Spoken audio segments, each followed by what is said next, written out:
Good evening, everybody, for those who are in Europe, and good morning for those who are in the United States of America. We're located a bit differently, like Italy, the Netherlands, UK, San Francisco, New Jersey, all together for the same mission.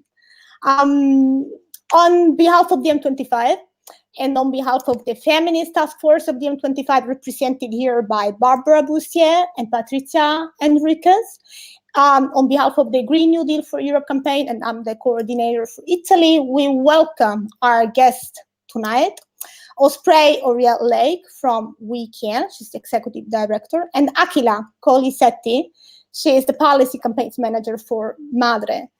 Now, recently we have had a number of discussions within the Feminist Task Force group and the Green New Deal campaign on how we can kind of strengthening the component of the feminism for aiming for a stronger social justice, which in fact is at the root of the environmental breakdown. I'm very happy to have tonight with us from the US Feminist Green New Deal, Osprey Orielle and Akhila Kolisetty. We'll go through very shortly everybody's bio to understand where we are and what we are aiming at. Osprey, she's quite an outstanding CV, I would say. She's the founder and executive director of Women's Earth and Climate Action Network. She builds women's leadership, climate justice, resilient communities. She's co-director of Indigenous Women's Divestment Delegations. She's in the front line for a number of campaigns. She's been serving on a number of boards, such as Praxis Peace Institutes. She's been getting major awards like the National Women's History Project, and she has been featuring in a number of publications like The Guardian, The Commons, Streams, and so on. Akhila Kolisetty, she's the policy and campaign manager of MADRE, working for ending gender violence, advancing climate justice, and building just peace. She has worked previously on human rights for Open Society Foundations with no-profits across India, Bangladesh, Nepal, and Sierra. We have Barbra Boustier. She's from the Feminist Task Force. She's a queer no-binary activist. She's a writer, a director of a grassroots organization with exclusively female and no-binary leadership. She's responsible for policy making and everything, all the initiatives which she has been running use the rich cosmology of ancestral culture. She has been growing the organization for the last 15 years. And last but not least, Patricia Enriquez. She is a queer researcher and activist. Her work includes policy, intersection of feminism, gender, sexuality, and recently she has added to her portfolio how to decolonize parenting. And this is a staunch advocate of this topic ever since.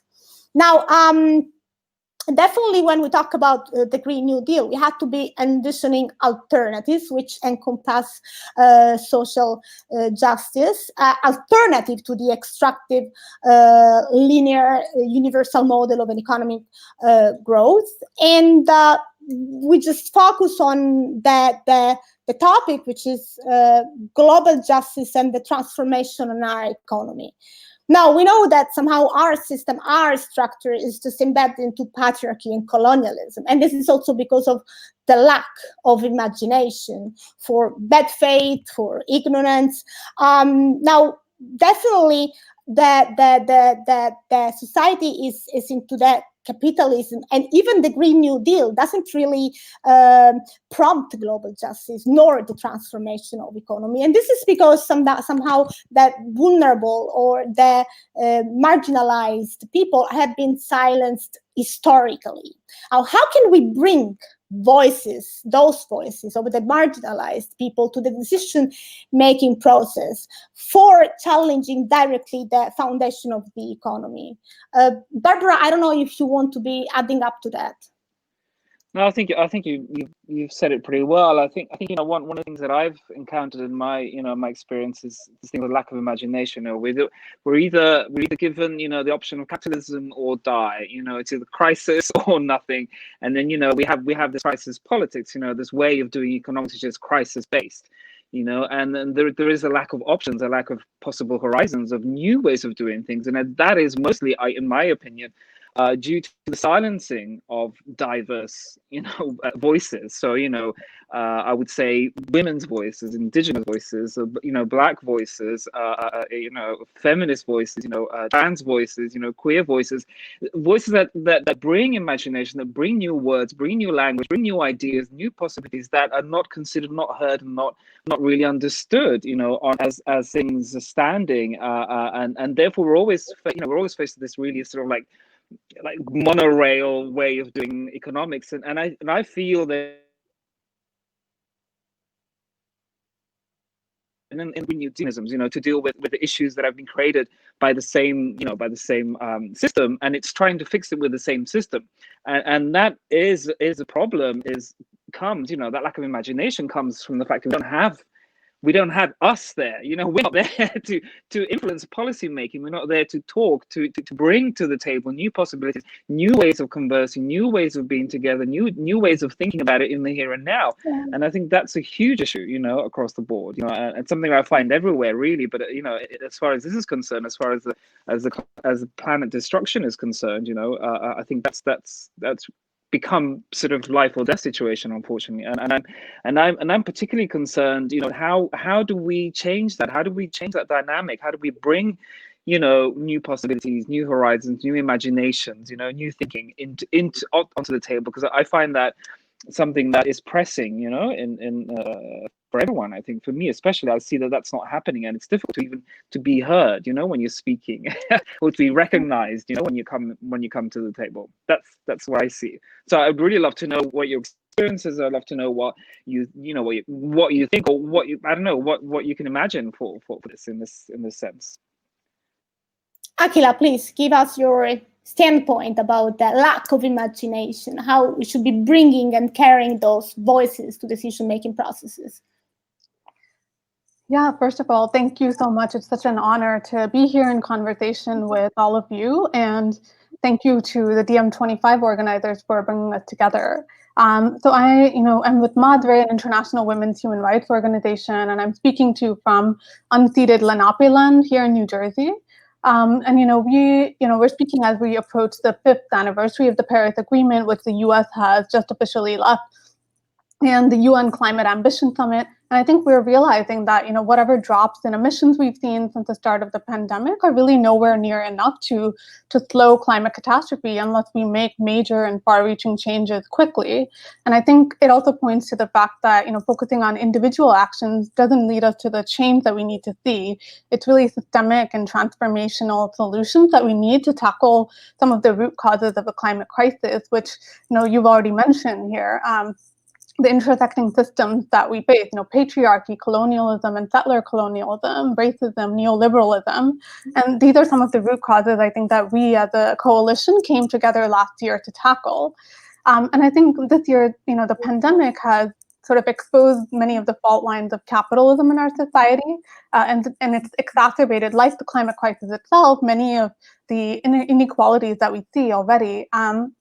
And in MADRE, we work with long-term partnerships with grassroots feminists and rural and indigenous and Afro-descendant women around the world who are really living at the front lines of this struggle and kind of experiencing the most severe impacts of climate breakdown, climate disasters, toxic pollution, the harms and the violence of resource extraction on their territories and on their bodies.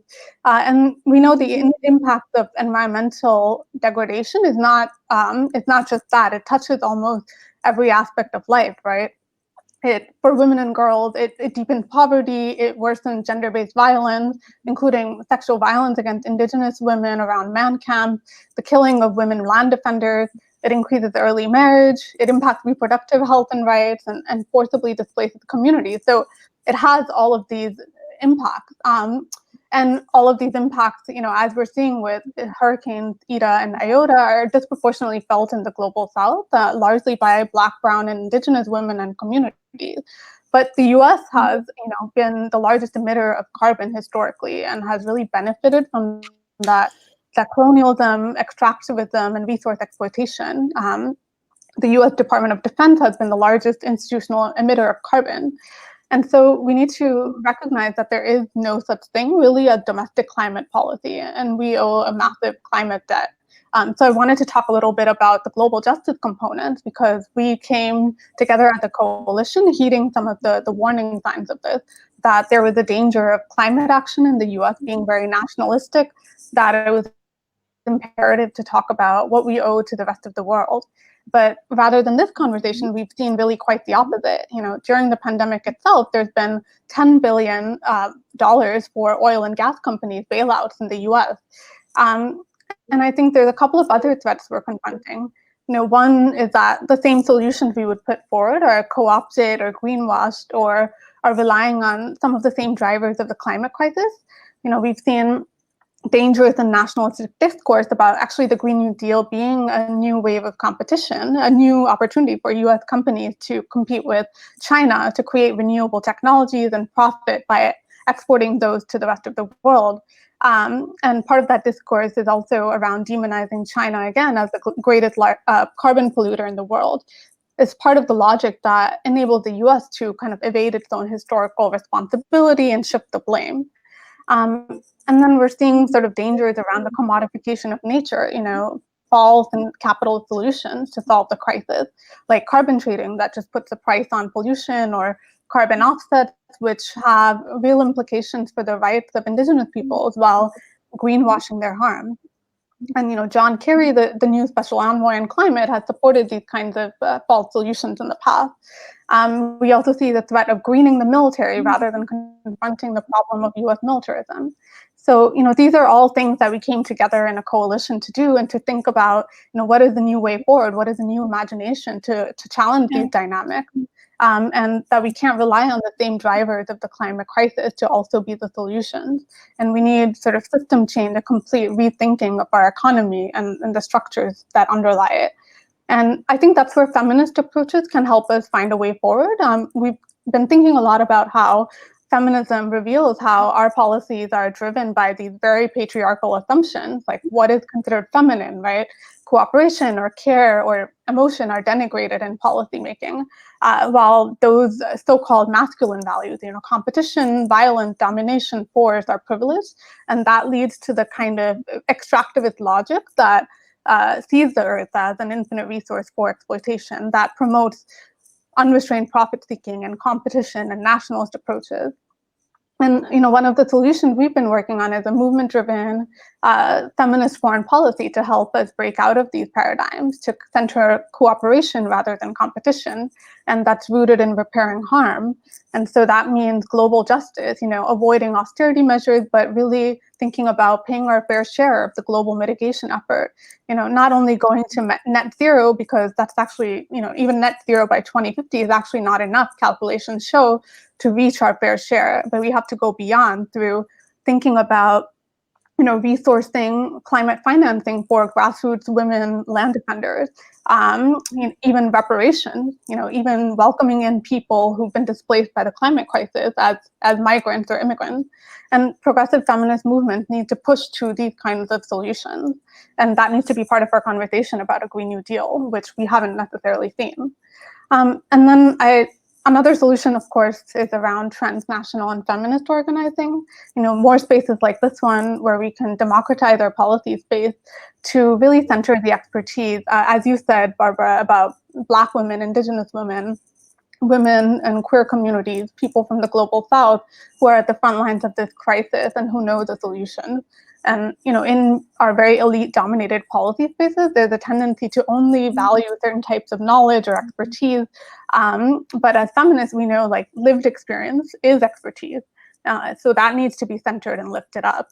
And finally, I think the last thing I want to say is we need to break some of the silos across our movements and policy spaces. So, having racial justice or women's rights and climate crisis in different buckets doesn't make sense, right? So we need to build bridges across our movements for environmental justice, for feminism, for ending militarism, for racial justice, for economic justice. And our crises are really interlocking, and so our movements have to be strategically linked to effectively tackle this problem.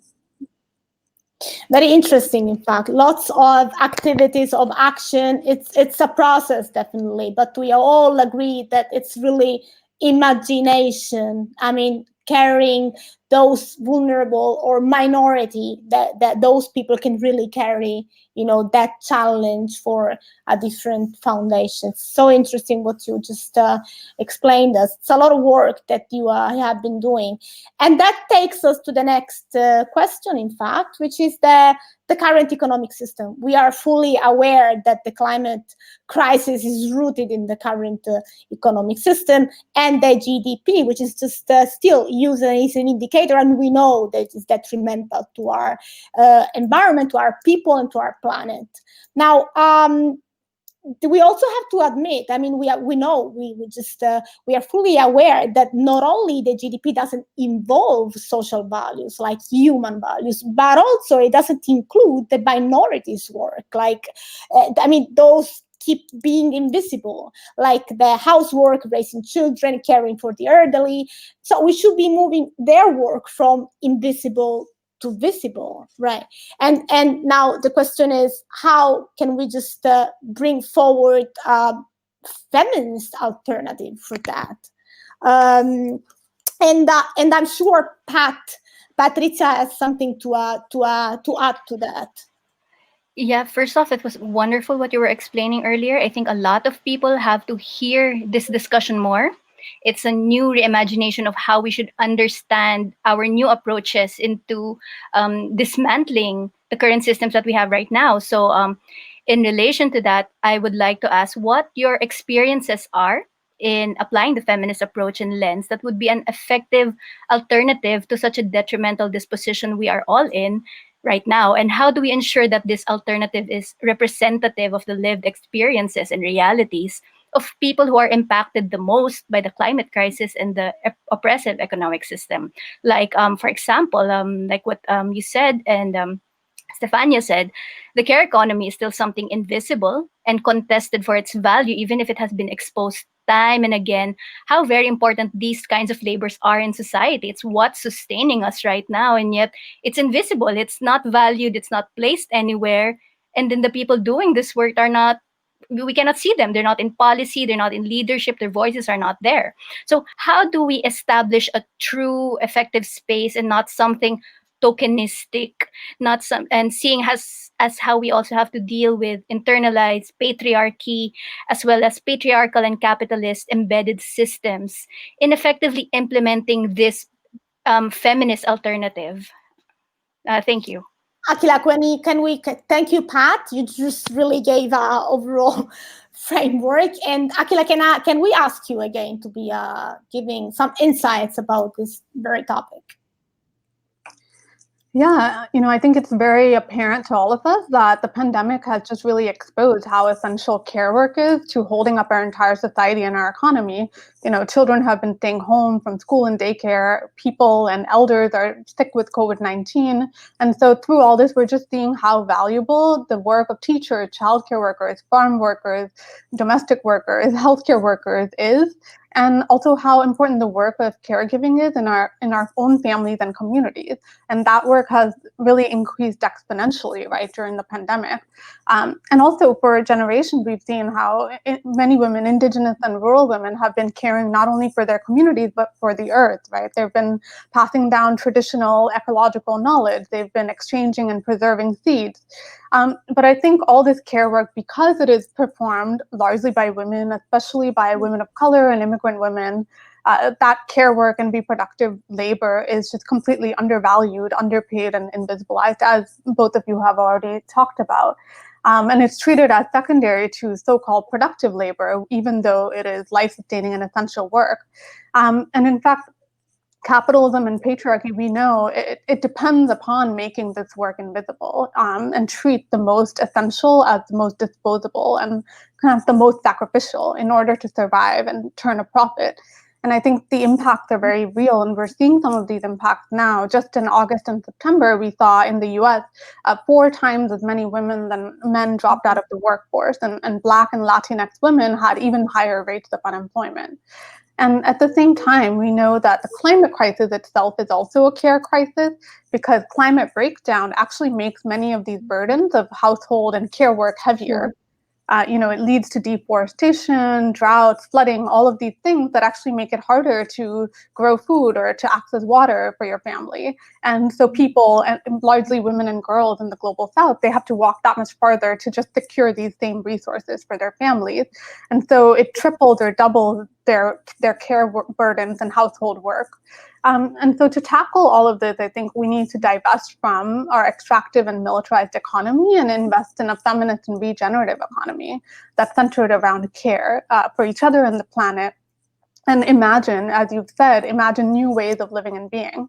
And how do we measure that, right? You alluded to the GDP being a problematic indicator that really masks inequality, and it also ignores the negative externalities of economic growth to our environment. So there are indicators out there that actually measure well-being. For example, the genuine progress indicator is one. It looks more holistically. It looks at income inequality. It looks like environmental indicators like pollution, social indicators like caregiving, and so it visibilizes that work. And this is also a vision that Indigenous people and Indigenous women have long been living, right, and calling for. We could learn from their models. For example, Indigenous peoples in the Andes have developed models of buen vivir, which is really about, a worldview that fundamentally challenges capitalism and calls for us to live in balance with each other and with nature. And to make our imaginations more real, I'm also thinking about the work of some of the partners that MADRE works with, who are living out also everyday feminist economies. For example, our partners in Gaza, they're sitting at the front line of the occupation and environmental degradation, but they're also creating urban greenhouses, growing food in kitchen gardens. They're creating local economies for locally grown food. Our partners in Sudan, for example, they've created the first ever country's women's farmers union. So they're building collective power. They're sharing, resources and tools for sustainable farming. And so there's already, these kinds of local feminist economies all around the world being seeded. So we just need to find them and uplift them and center them and resource them. And I also want to talk about green jobs, because we also know care jobs are green jobs, right? But when we look at the types of jobs that are funded in a just transition, they really tend to be concentrated in male-dominated industries like construction or engineering. But for a real just transition, we also need to center care work and service jobs. And these are really dominated by women of color. And we've seen some space for action on this during the pandemic. As we talk about a climate just recovery from COVID-19, progressive groups in the US have mobilized for the Thrive Agenda, which is a plan for a sustainable economic recovery that calls for not only increasing wages for caregivers, but also investing in the frontline communities that have been the most impacted. So we're seeing some promising initiatives like that. Also in Hawaii, the state commission released the first ever feminist economic recovery plan from COVID-19. And that again calls for investing in childcare, social infrastructure, also ensuring women can access green jobs. And I'll just wanted to end with a quote from Naomi Klein, who said that neoliberalism is what lovelessness looks like as policy, and that it has isolated us from one another. And I think the opposite of this is really feminism and centering care, because that is about recognizing and valuing the love that we show for other people and the planet through our care, and about shaping policies that are rooted in that. And I think this ethos is also an antidote to the isolation of neoliberalism. Because centering care really reveals that we're fundamentally interconnected and interdependent on each other and on the earth. And so I think if we can build on some of those connections to strengthen feminist and progressive movements all around the world, then we can not only imagine, but start to create a world that we're envisioning, right? Rooted in care and collective approaches and regeneration and balance. So, yeah. Sure. That's absolutely paramount what you're saying, and it just comes up to my mind. Like countries like Bhutan, they have been implementing the gross national happiness index, or it just comes to my mind the words by the previous president of Uruguay, Pepe Mujica, used to say, "We didn't come to this earth only for developing, but mostly to be happy. So happiness has to be part, of the indexes and measurement of our society, definitely. And you're doing a great job on that. Thank you, Akhila. Now, I would just allow me to go to one of the topics which is really, really close to my heart.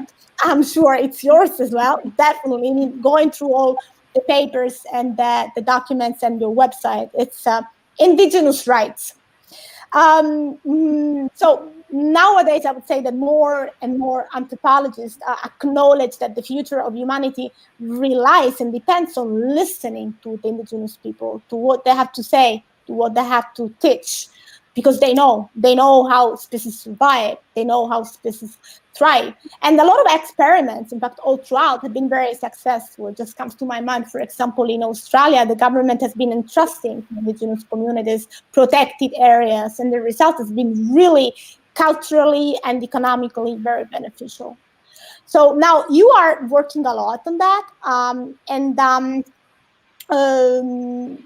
just going through your website, there were a lot of examples where you are saying that somehow it's indigenous women's leadership that must be centered if we want to save our planet. This is what, it's, I mean, you are just highlighting on your website. Now, I would ask Barbra to just expound on that, and then we just turn the question to our guest.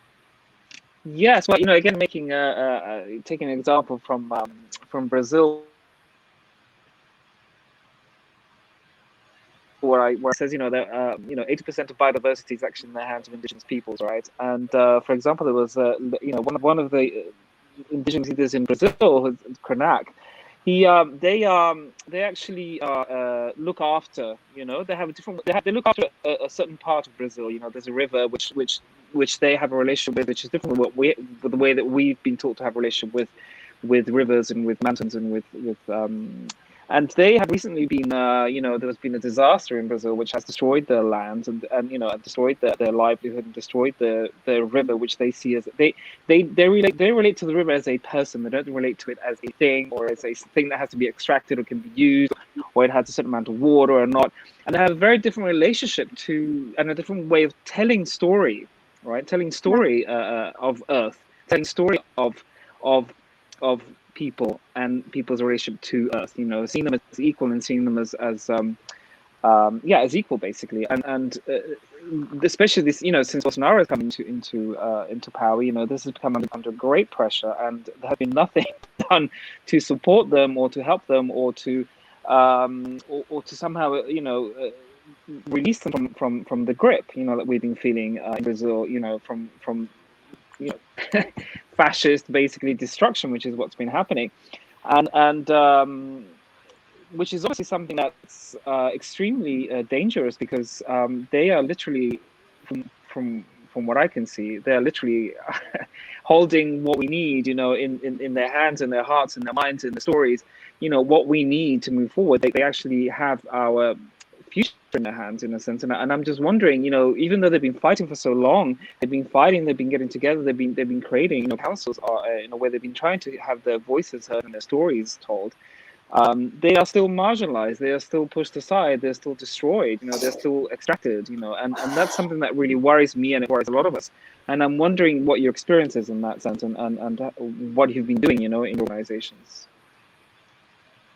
Osprey, can you tell us more about that? What you're doing about that? What's your viewpoint about that? It's your turn. Thank you so much. I just wanted to again also thank you for inviting myself and Akhila to participate in this program with you, and to have really important conversations that we need to have amongst ourselves, but also have ripple out into the world.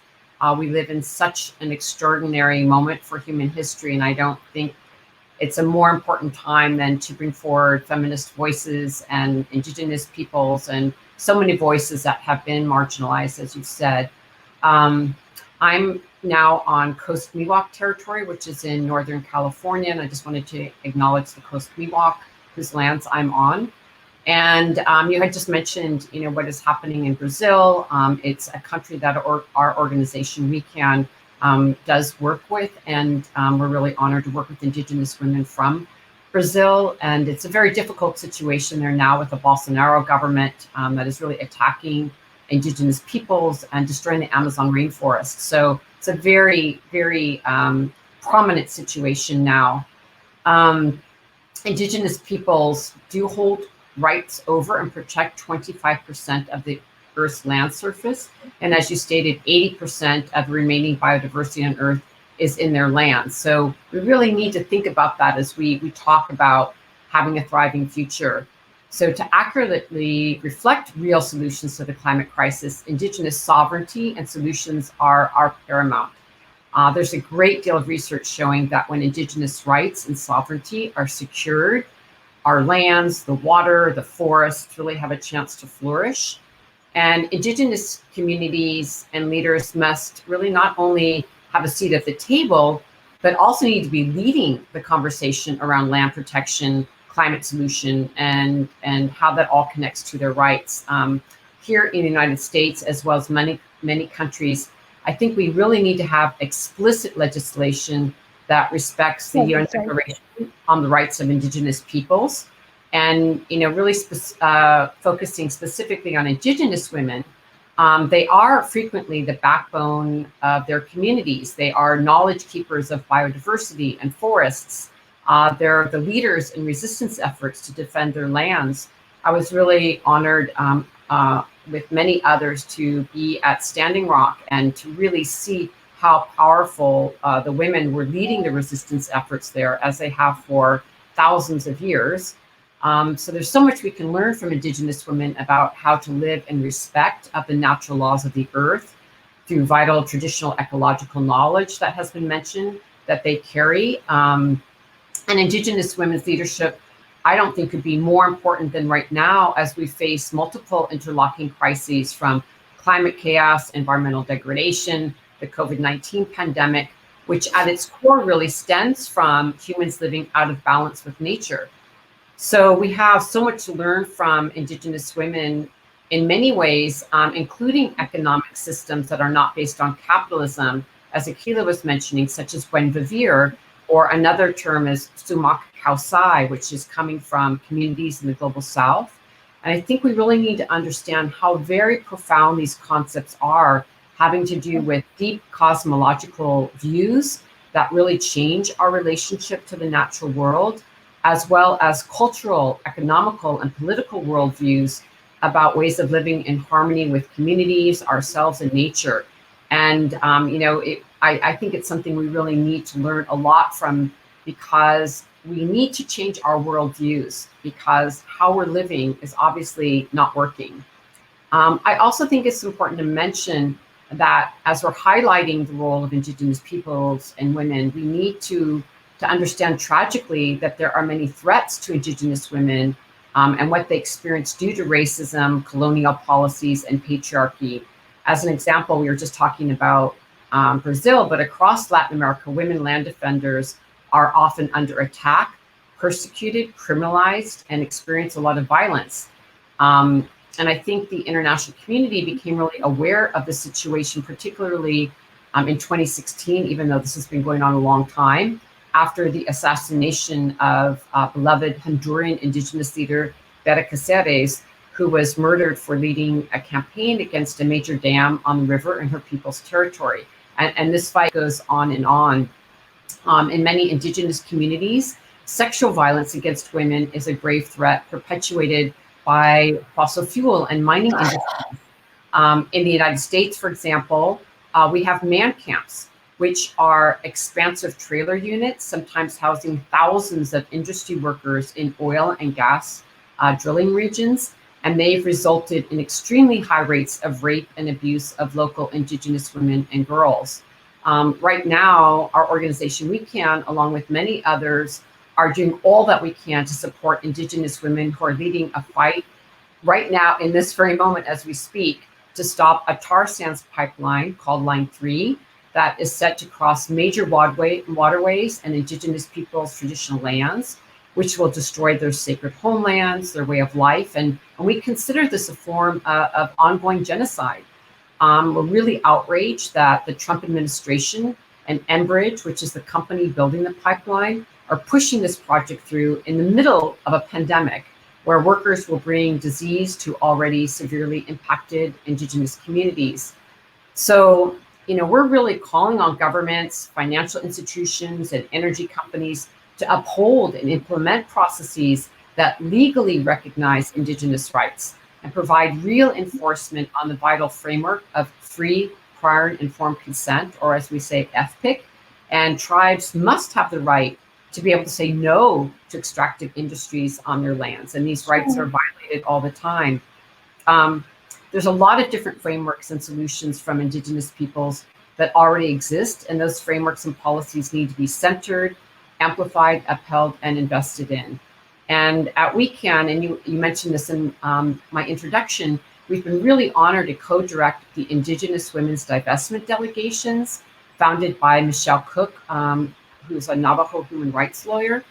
And central to this goal of our delegations is to provide a platform for Indigenous women leaders to meet face-to-face with representative of European and United States banks, insurance companies, and asset managers to expose injustices and directly share with these entities exactly how their fossil fuel financing violates human and Indigenous rights while also driving climate disruption. So these one-on-one meetings have been really powerful because there's nothing like, meeting with people face-to-face to hear their stories.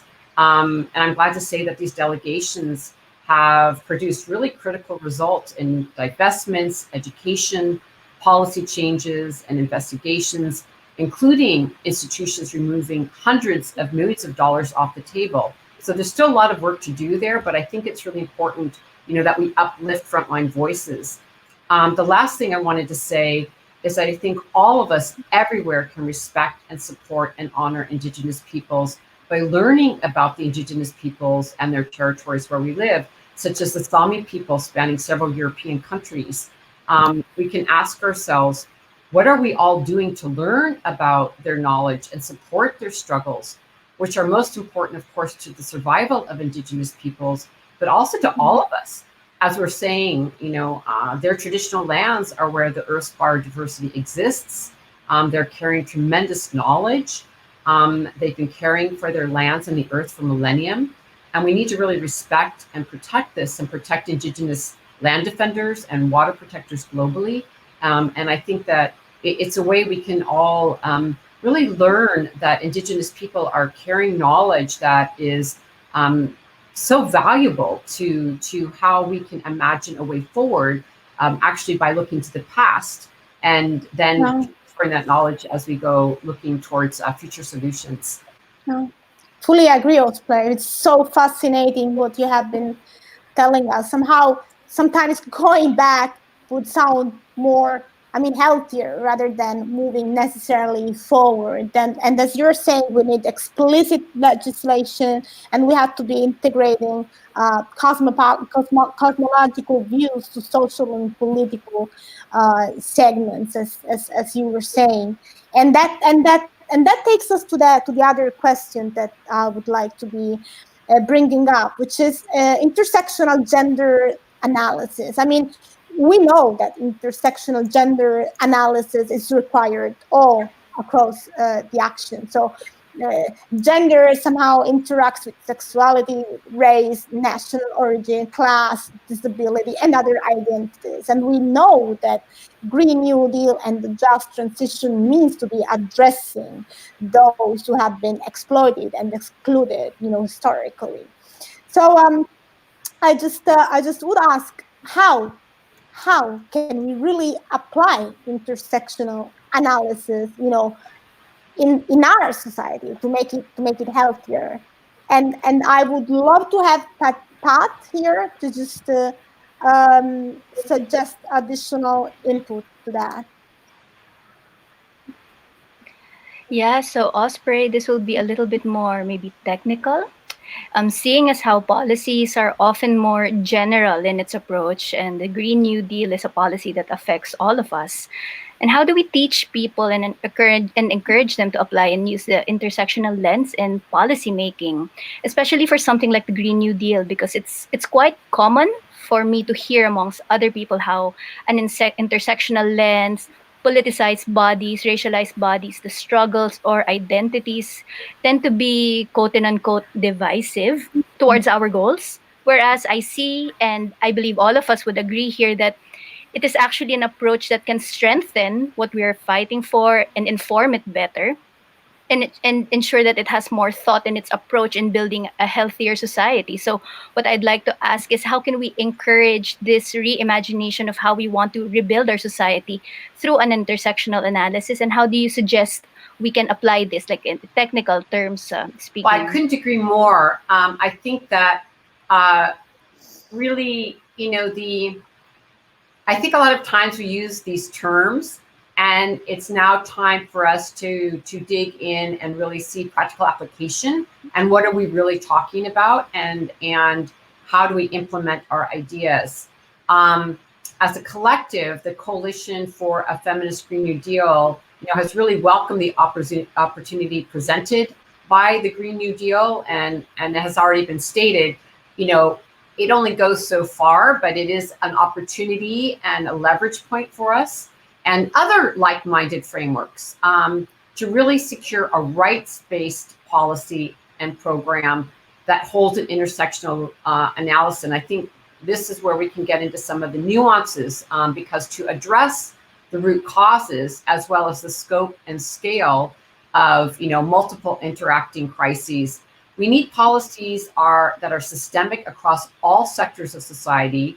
They have to have a strong feminist principle, and they need to combat historical oppressions, because on the one hand, we know we need to be dreaming and imagining and envisioning our new world, but we also need to keep really fighting these historical oppressions, or we can't get to where we need to go, because they're both going on at the same time.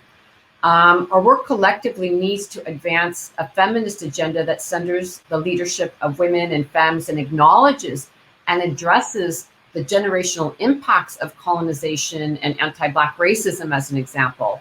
And we also advocate that our movements are led by and are articulated by frontline impacted communities. So that's really important. Who's leading? Who's at the table? Who's speaking? Especially women of color, Black women, Indigenous women, people with disabilities, the LGBTQI people from the Global South. As mentioned earlier on, we have to include an international voice, because we're all impacting each other. We're not in countries that are all isolated. The air is traveling everywhere. The water's traveling everywhere. The oppression is traveling everywhere. We need to include migrant voices, refugee communities, the youth.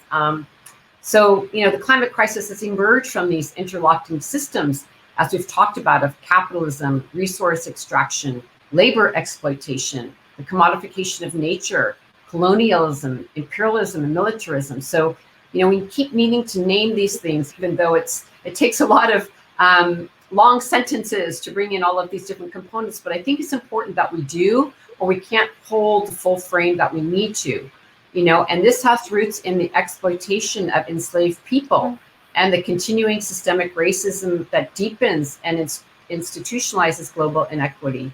So to confront this crisis, we need to have a lot of coherence across policy sectors, from trade to military spending to development. And within this context, we feel that women must stand at the forefront of policymaking and climate action, because we are simultaneously the most adversely impacted by climate change and environmental degradation, and yet we're really indispensable actors and leaders of just and effective solutions. So, when we analyze root causes, it's clear that women experience the climate crisis with disproportionate severity because our basic rights continue to be denied in varied forms and intensities across the world. I mean, it's not even, certainly. When we see enforced gender inequality, it reduces women's physical and economic mobility, our voices, our opportunity, access to power, and so much more. And, making women more vulnerable to these mounting stresses. So, you know, when we're talking about Indigenous women, Black women, women from low-income communities, women from the Global South, we also need to recognize that they're carrying an even heavier burden from the impacts of climate change because of the historic and continuing impacts of these oppressions that we've named. And in many cases also because they are more reliant upon natural resources for their survival or live in areas that have poor infrastructure. So drought, flooding, and unpredictable and extreme weather patterns present truly life or death challenges for many women. And I think we really need to recognize that we don't all sit in the same places of impact. That said, against all odds and against great challenges, what really inspires me so deeply is that women are demonstrating every day that they have unique and essential solutions and skills to offer at this historical moment. And we've seen studies worldwide that show when women are uplifted, there is immense benefit to communities and societies overall. Sustainable and local economies grow, children's health and education improve. All of these things are foundations for a thriving path forward. And in many countries, women get out the vote and vote more often and lead on environmental and social legislation when elected to public office. And I could share so many incredible stories about, you know, women that we work with who are leading climate solutions. But for now, I would just invite people to visit our website and also one of our projects called Women Speak, where we have collected a storytelling database that is sharing thousands of stories by and about women and their climate struggles and solutions, and that can be found online. So I think it's really important that we hear these stories directly from women about what they're doing about protecting their water, seed saving, agroecology, and so much more. I think for long-lasting change, it's essential that we transform the dominant social constructs that lie at the root of gender inequality, as well as the destruction of the earth. We've got to go after the root causes. And I think it's also important to say that not all iterations of womanhood are the same. And each woman's experience of adversity or discrimination is tied to their gender, tied and shaped to location, race, class, sexual orientation, citizenship, status, culture, beliefs, and so many factors. And I also think it's important to highlight that women sitting at the decision-making table is not enough. We need women at the table with a feminist analysis. We need to ensure there's racial and economic diversity at the table, and women carry the values of an intersectional lens on climate policy. And so this is how we're going to advance a policy agenda that reflects, you know, the lived experience of women in poverty, women dealing with sexual issues and health issues, women on the front lines of extractive industries who have unique experiences that really will help shape policy from that experience. So I think, you know, this idea of moving toward justice and healing really requires this intersectional lens. And we need worldviews and social constructs of gender and racial equality, human rights, indigenous rights, and governance systems that respect the natural laws of Mother Earth. And these are all things that are really central to this intersectional approach. Oh, so interesting, Osprey. Just get enchanted by listening to you. It's so important to be bringing in, enlarging the spectrum, you know, of women in all the kind of the segments of the society. Just a very important job, in fact. Well, I would just like to be highlighting in the last question a major point that somehow brings us together, like the Green New Deal for Europe campaign and the U.S. feminist Green New Deal. We share, I would say that, I mean, we share the same perspective as far as the, you know, colonial extraction impacts is concerned. I mean, you admit that somehow U.S. has been the largest carbon polluter, historic carbon polluter, and to the detriment of the global South, and that somehow the U.S. is addressing the debt to the global South. And we say that as well in our, one of the major pillars of the Green New Deal is the blueprint for a just transition, and we just say it very bluntly, like somehow we bear immense responsibility for depriving communities, and we just also acknowledge it quite clearly that it wasn't Europe. Europe didn't develop the colonies, but it was the colonies that developed Europe. So,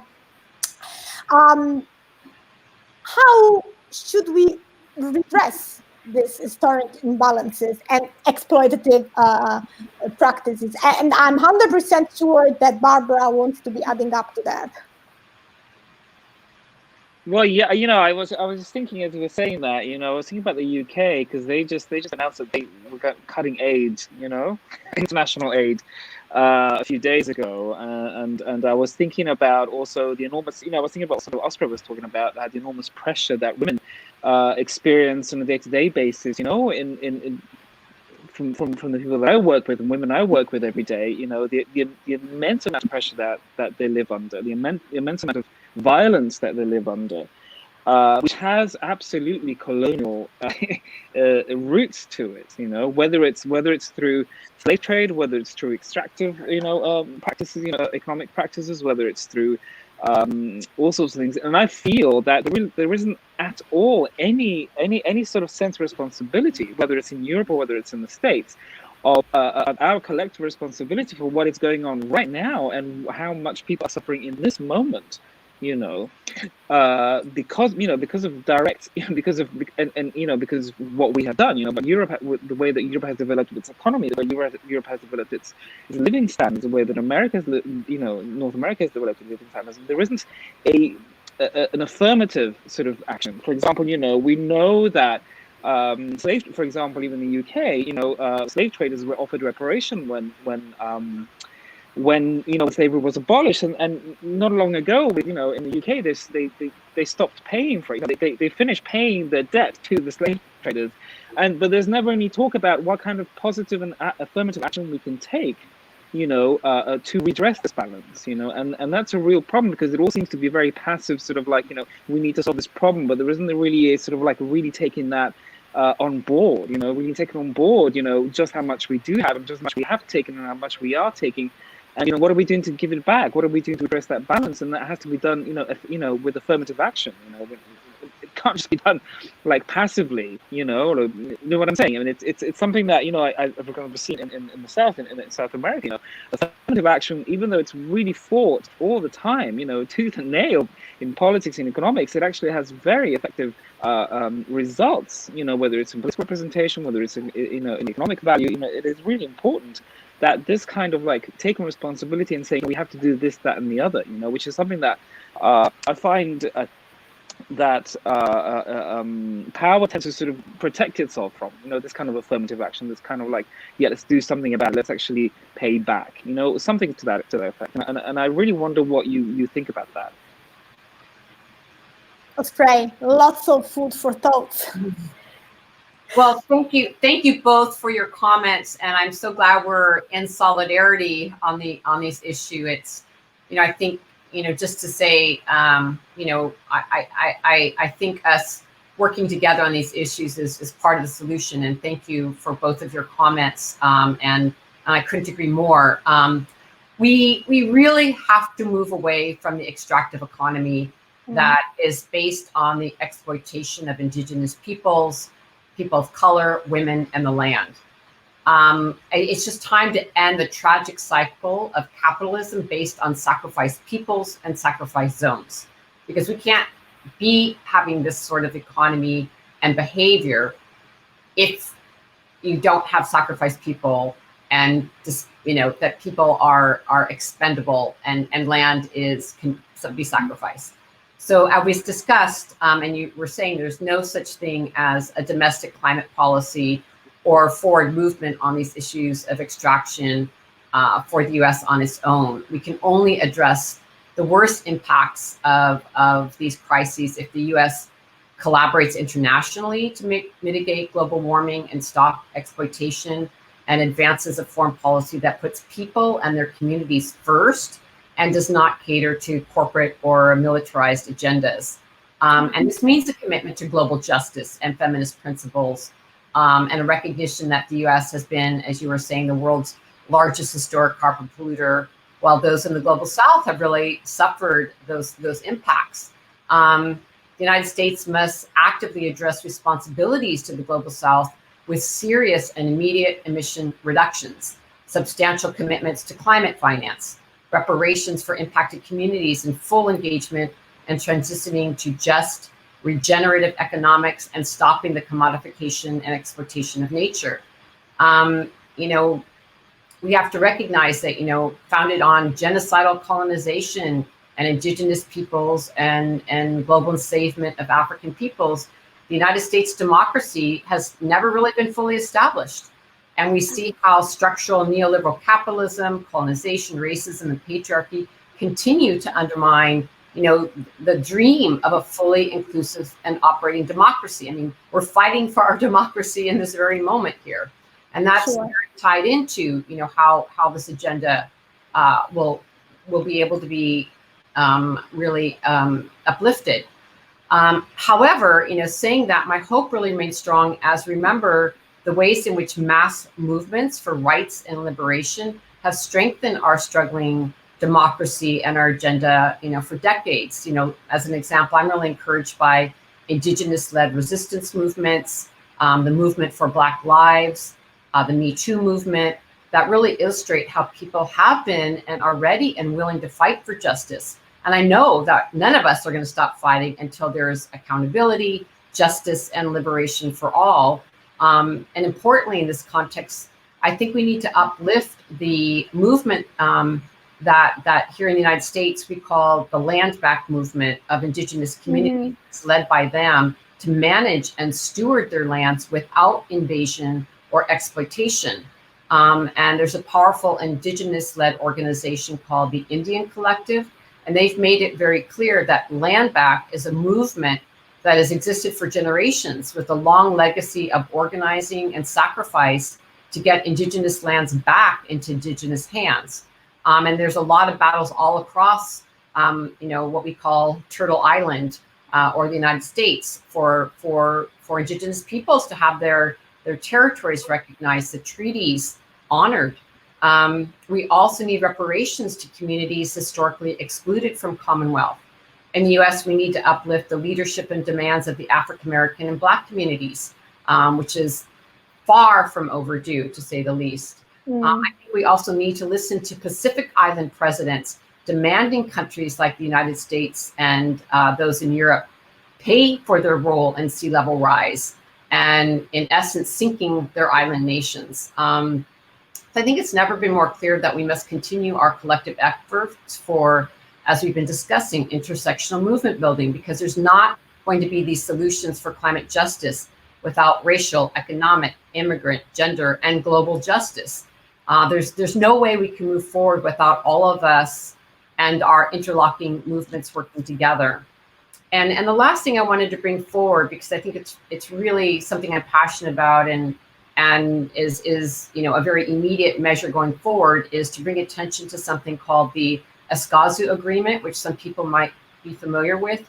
It's something that WECAN has been advocating for since 2016 with partners in the Global South. And of course, people have been working on it much longer than that. And as we have been discussing, the protection of nature and biodiversity goes hand in hand with human, indigenous, and women's rights. And yet largely there's been a lack of political will at the national and international levels to implement policies and frameworks that really ensure the rights and protection of environmental defenders, including their access to decision-making, public information, and justice mechanisms. But very recently, actually just this past November, the Escazú Agreement was fully ratified and can really provide a transformative multilateral agreement in the Latin American Caribbean region. And this agreement guarantees access rights on environmental matters, but what's very interesting, it also gives explicit protection of human rights and environmental defenders. So, as we've been talking about, as many people might know, Latin America is one of the deadliest regions for environmental land defenders. In 2019, of those officially recorded, 212 land and environmental defenders were murdered, with over 2/3 of those killings taking place in Latin America. So combined with entrenched colonial and patriarchal policies, individuals threatened are often indigenous peoples and women environmental and human rights defenders. So environmental activism must be able to be carried out in a safe manner. This is like one of our really big demands all over the world. There's been so much more attacks on environmental activism. So at its core, the Escazú Agreement carries the dedication and spirit of women's defense of the land. The legally binding accord aims to carry on the legacy of Beta Caceres, who I mentioned earlier, as well as the struggle of thousands of land defenders, particularly women across the LAC region, that stand up against extractivism and injustices every day. So with the proper implementation of the Escazú Agreement, which of course is going to take a lot of organizing and advocating for, no more women land defenders will be violently censored, and instead their voices will lead us, to the healthy and just world we're seeking. So I find this to be a particularly inspiring policy piece that I wanted to mention, to talk about some of the practical applications of how we actually can implement solutions and to support frontline defenders, and to support land back matters, to support those on the front lines. I think it's really important that we look at some of these examples. Thank you. Delighted to be hearing that so much action is taking place, in fact. So it's about imagination, it's about dedication, it's about spirit, it's about fighting, it's about justice. And as you were saying, working together is part of the solution, collective effort intersectionally. Now, I would love to be expanding this discussion all throughout. And there are a number of questions, in fact, but I would just maybe wrap up this very first episode, knowing that somehow it lays out, the foundation for a collaboration together, as you were saying. I mean, collaboration is part of the solution.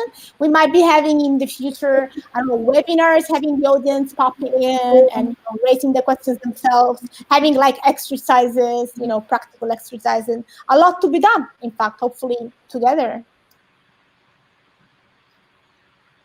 And I just, can I ask, from each of you, a final sentence? Barbara, can you go first?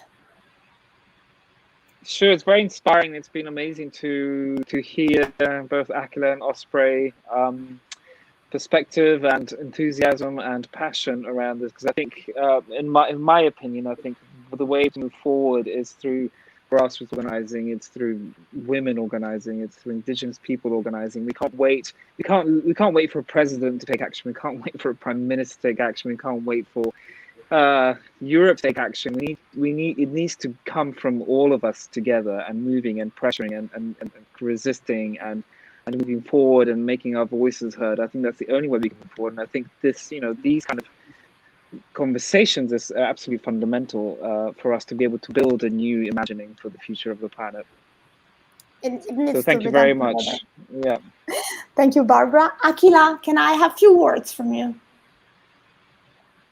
Yeah, sure. And, I think that this conversation and, building connections and solidarities and movement building and organizing across borders, this is exactly what we need to counter some of the threats that we're seeing that may be coming up in the coming months and years, and that, we need to overcome. And I think, just as you've said, Barbara, grassroots organizing, mobilizing, and centering the voices of Black and Indigenous women, women of color, marginalized people, queer people. These are the voices that we need at the table and shaping the discourse around what our policy needs to look like. And so I think this kind of transnational organizing is exactly what we need to help us create the futures that we imagine. So thank you for bringing us all together for hopefully the first of many conversations. Exactly. So fighting together for the future, for the present and the future. Pat, I love your earrings. Please tell us something. Thank you. I wore this specifically to represent the indigenous community from my country in the Philippines. And yes, we are one of the countries also heavily impacted by climate change. And we do hope that the global north takes more responsibility towards it. But to sum up, I just wanted to say that with the work that Akhila and Osprey are doing and all of the work that the indigenous the people of color have been doing, it's not really so far-fetched what it is that we're trying to achieve, you know? It's something that they've been doing for so long. And, oh, sorry. Absolutely. Oh, I'm back. So it's something that they've been doing for so long. So it's not something that we really need to imagine so difficultly. It is there. We just need to put these issues to light, put the people working into light, give them the space, elevate their voices, and collaborate and work together. It's not really as difficult as people are imagining it to be. We just need to look at the work that WECAN and MADRE have been doing and all the other people have been doing. So it's not really that so far-fetched. So thank you again for the work that you've been doing. And I hope and I'm looking forward to more international collaboration that we can be doing. Thank you. So uplifting everybody, I mean, minorities' voices, first of all, and collaborating together. Osprey, last words to you, please. The floor is yours. Thank you so much for inviting us to have this really important conversation. I agree with all of what people have said so far. You know, just this idea of all of us collaborating together, communicating more is essential because we cannot do this alone. You know, these false divisions of these political borders are not what we need right now. We need the grassroots leadership, as Barbara said. We need to bring all of us together and uplift these people's movements, uplift these feminist agendas. We know that we have the solutions. We need to support each other in implementing them and taking power. I think the only other thing I wanted to say is that I think we're all really well aware of the fact of this moment in time with the pandemic, with the escalating climate crisis and environmental degradation, the impact on frontline communities and on our animal and plant kin, our nature relatives. And that we have this really incredible challenge of needing to move very urgently because the clock is ticking, like we don't have a lot of time. Sure. So I really want to encourage people to be bold and people who are listening in to realize you might not think you have something to offer. I guarantee you, everyone needs to be all in. Everyone has something they can do. We need everyone. And to really do what you love to do, what you're passionate about, get engaged anywhere that lights you up, because this is a moment where we need to act together and we need to act together soon. And the challenge for us is that we also need to act with a good analysis. So there's always that balance in the movements of needing to move with speed, but also to do so in a good way that's really inclusive with good principles. And we need to be, you know, sailing our ship and building it at the same time. And that means communicating and keeping a lot of balls juggling in there at the same time, you know, deepening our analysis, listening to frontline leaders so that we really have the correct vision of justice as we go forward. But I do want to encourage people to realize that we're operating in a very small window and that everyone needs to get off the sidelines and jump in and meet the indigenous people in your area, meet the activists in your area, and realize it's a time to go all in. And Mother Earth is calling to all of us, and we really need to listen. Thank you. Thank you so much, Osprey. So we have to be bold and we have to be passionate, as you were saying. Absolutely, we just take it up. Unfortunately, we have to close this. So, you know, this really warmed my heart, this whole episode together. I would like to thank our guests, the U.S. Feminist Green New Deal. I would like to thank the task force in DiEM25, the Feminist Task Force in DiEM25. We've been working superbly together. I would like to thank John Baird, who's been working all throughout the time, in the background. And I would like to thank Alexander Wall, who's been the initiator of this episode and this initiative. So it's just the first step for long-term relationship, passionately. Thank you a lot. Thank you very much.